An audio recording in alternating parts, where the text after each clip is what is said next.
after a very encouraging result for Manchester United, in which the manager played 4 at the back, he then suddenly decided against Wolverhampton Wanderers to switch it back to the 3, resulting in a 1-1 draw. And I tell you, Wolves nearly nicked it right near the end as well.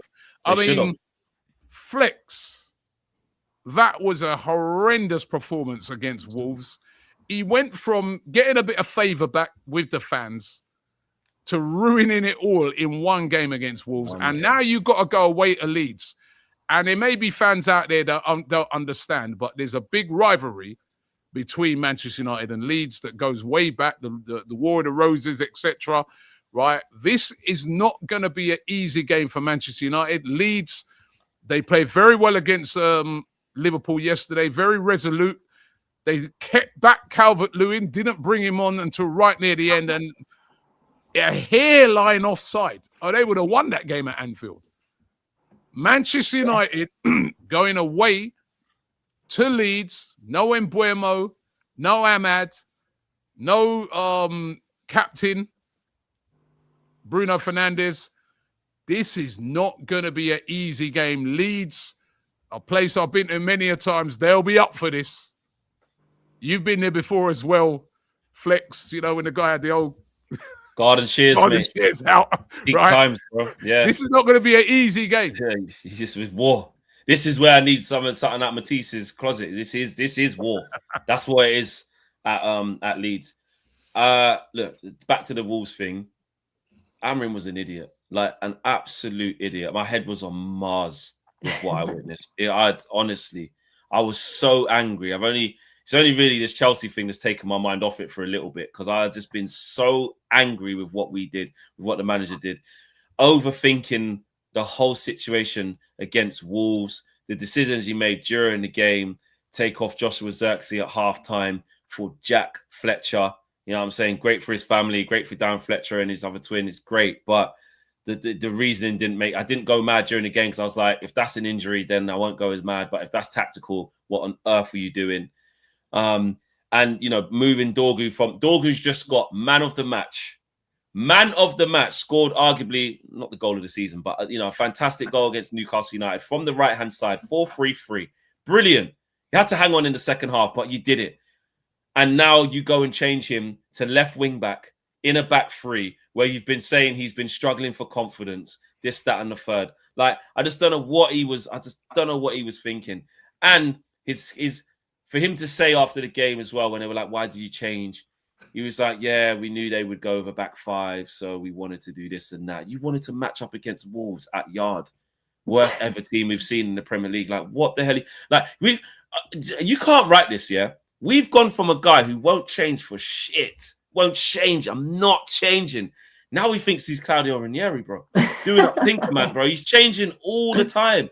Now you're trying to say, look how good. Look, we can play. What, you want 4-4-2 off the ball? I'll give you 4-4-2. You want 4-4-1-1? I'll give you that. You want 4-2-3-1? Come. You want 3-4-3? Watch this. What do you want? I'll play it. Now you're doing the madness, bro. Now you're changing it too much. What are you doing? What are you doing? And the maddest thing is that at the beginning of this period, when we knew all the players would be leaving and then the injuries, I went, boy, it's probably not even the best time to change from the 3-4-3 with what we've got, which is 2 inside 10s, which is Mount and Cunha and a striker. You're probably best playing that, and we don't have no proper wing backs or where. Just play Dallo and Dorgu. Just have a bit of familiarity. But then he changed to the 4, and we did all right. Yeah, we lost against Villa, but we played well. We beat Newcastle. So you go, you know what? There's a bit of mileage in this, bro. Just stay with this then. Then you go and play a back 5 against it. And now we're in big trouble against this Leeds team. I know United fans will say, would you be surprised if Man United go and win that game? It is in line with what we've been doing. Never going to beat Palace, beat them. Never going to beat Liverpool away, beat them.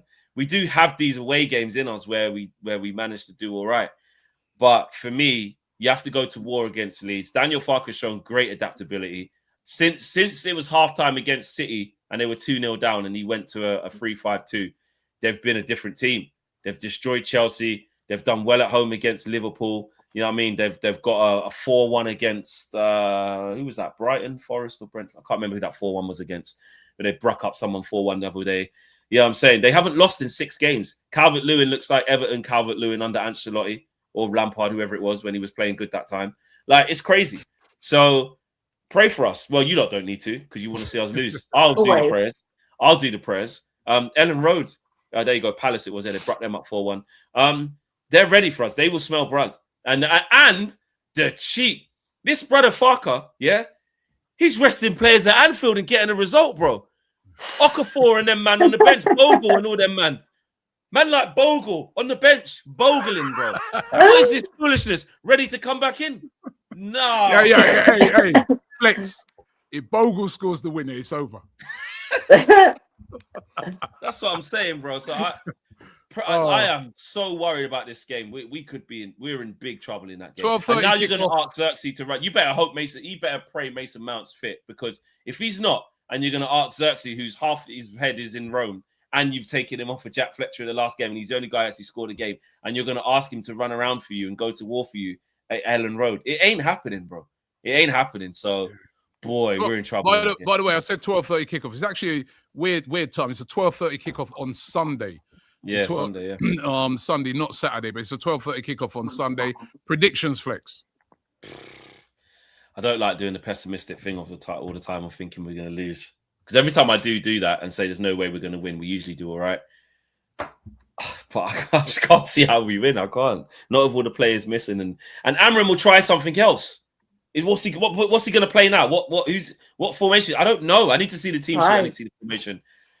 I'll go draw. It will help that Leeds will come. It will help that Leeds will smell blood and will come on to us. They won't sit back. I fancy Calvert-Lewin is refreshing this game. Yeah, I'm going 1-0 Leeds. Matisse. 2-1 Leeds. Abby. 2-2.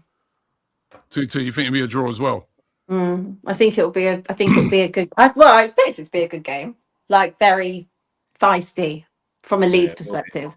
It will be. Okay. The actual 12:30 kickoff on the Saturday is Aston Villa are at home. We'll be back in the studio as normal on Monday.